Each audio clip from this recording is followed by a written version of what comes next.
Shalom, bien-aimés dans le Seigneur. Soyez la bienvenue à notre instant méditation. Nous sommes dans notre Réma pour la vie, qui est un dévotionnel qui vous accompagne dans vos méditations quotidiennes et qui est disponible sur toutes les branches du ministère Global Affirm Mission, sur toute l'étendue du territoire béninois. Demeurez bénis. Nous allons prier et commencer. Seigneur, nous voulons te dire merci. Merci pour ta grâce, merci pour le privilège que nous avons de venir nous abreuver dans ta parole. Je prie que tu nous parles ce matin, que tu nous édifies, que tu nous fasses du bien encore une fois. Que le Saint-Esprit soit aux commandes absolues de tout et que le nom de Jésus et de Jésus seul soit glorifié dans nos vies. Merci Père, merci mon Dieu. Au nom de Jésus, nous avons prié. Amen. Encore une fois, bonjour et bienvenue à cet instant méditation. Le thème qui est soumis à notre méditation aujourd'hui est intitulé « Service acceptable ». Service acceptable. Et le texte biblique est tiré de 1 Pierre, chapitre 5. Nous allons lire à partir du verset 5, qui dit ceci. « De même, vous qui êtes jeunes, soyez soumis aux anciens, et tous, dans vos rapports mutuels, revêtez-vous d'humilité, car Dieu résiste aux orgueilleux, mais il fait grâce aux humbles. » Le verset 6. « Humiliez donc, vous, sous la puissante main de Dieu, afin qu'il vous élève au temps convenable. » C'est Dieu qui élève au temps convenable. 2 Rois, chapitre 3, le verset 11 nous dit ceci. « Mais Josaphat dit, n'y a-t-il point ici aucun prophète de l'Éternel par qui nous puissions consulter l'Éternel? » L'un des serviteurs du roi d'Israël répondit, « Il y a ici Élisée, fils de Shaphat, qui versait de l'eau sur les mains d'Élie. » Le parcours d'Élisée vers la grandeur a commencé par son service auprès d'Élie. Il a commencé par l'humble tâche de verser de l'eau sur les mains d'Élie et a fini par recevoir son manteau. Pendant des années, il a préparé les repas, lavé les vêtements et monté la tente d'Élie.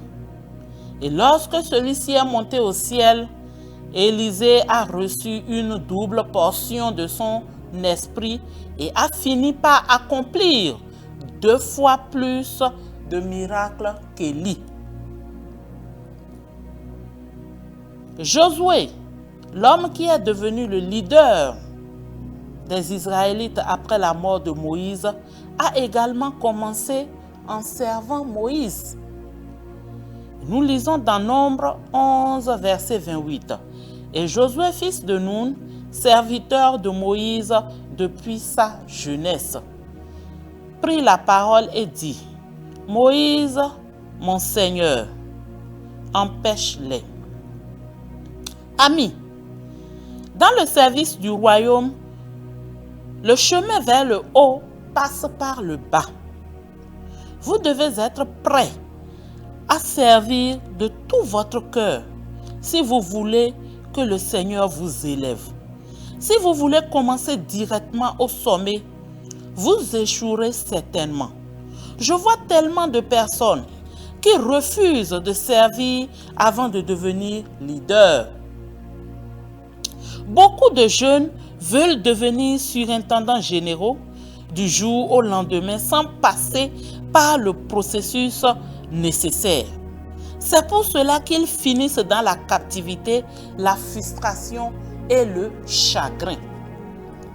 La véritable promotion vient uniquement du Seigneur. Paul a dit qu'un serviteur du Seigneur ne doit pas avoir des querelles, mais il doit être doux envers tous. Lorsque vous essayez de rivaliser avec les autres ou d'exploiter des circonstances à votre avantage pour atteindre le sommet, vous finirez certainement mal. Revêtez-vous d'humilité et Dieu vous élèvera au temps convenable. Je disais tantôt que le titre de notre méditation d'aujourd'hui, c'est service acceptable. Et nous pouvons nous poser la question, ce service est adressé à qui? Ce service est adressé à Dieu. Ce service est adressé à Jésus-Christ, notre Sauveur. Ce service est adressé à notre Créateur. Et si en tant qu'enfant de Dieu, nous avons cette pleine conscience en nous, nous allons veiller sur les manières dont nous rendons ce service.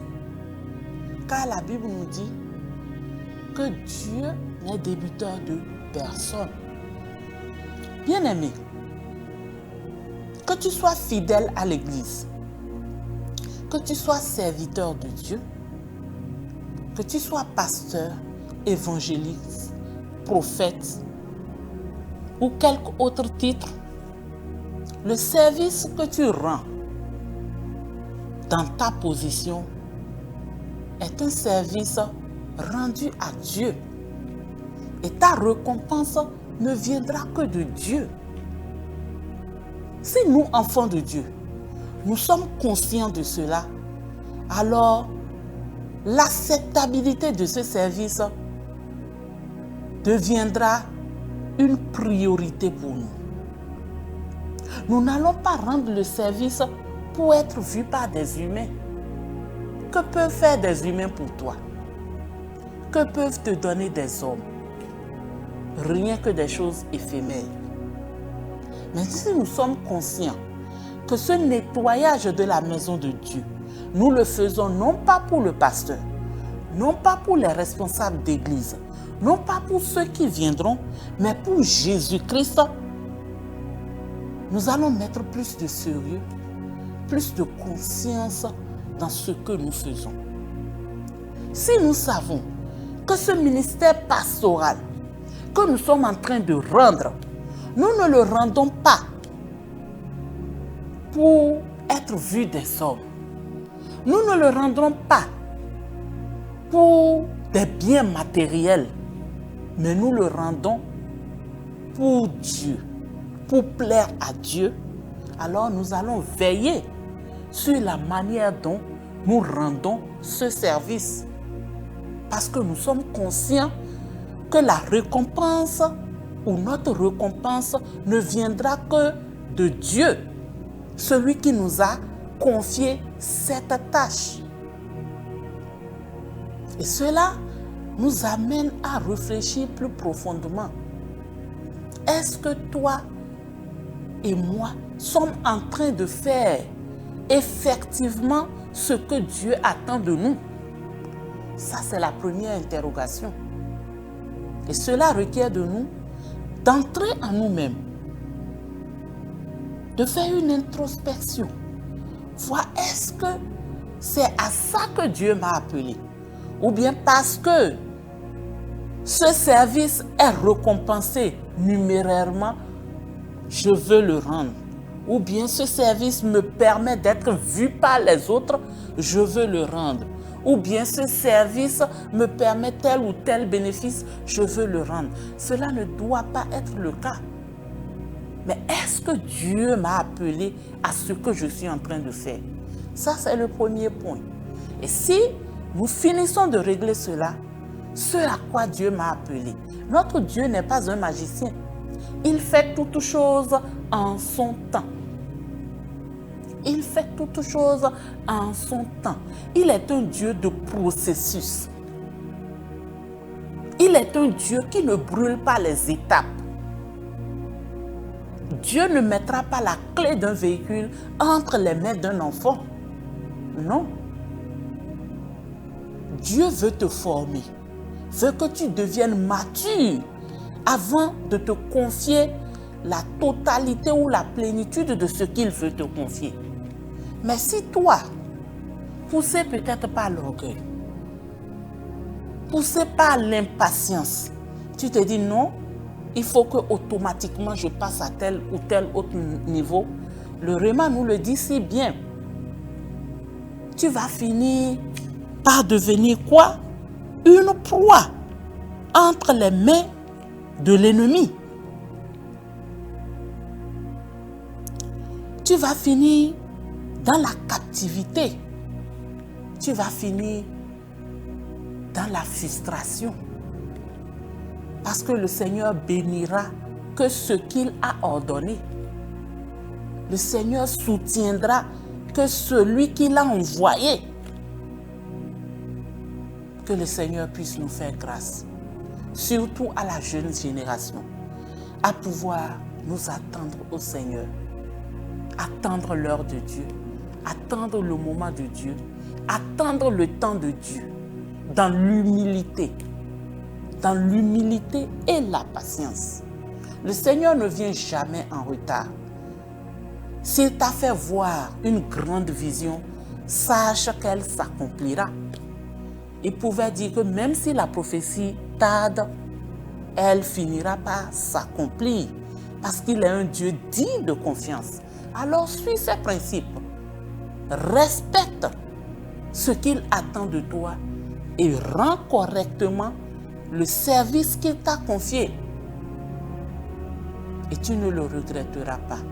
Parce que tu verras sa gloire. Que le Seigneur puisse nous venir en aide. Et que dans tous les pas de notre vie, dans tous les actes que nous posons, que nos regards soient fixés sur notre Maître, notre Seigneur, celui qui va récompenser tout ce que nous faisons.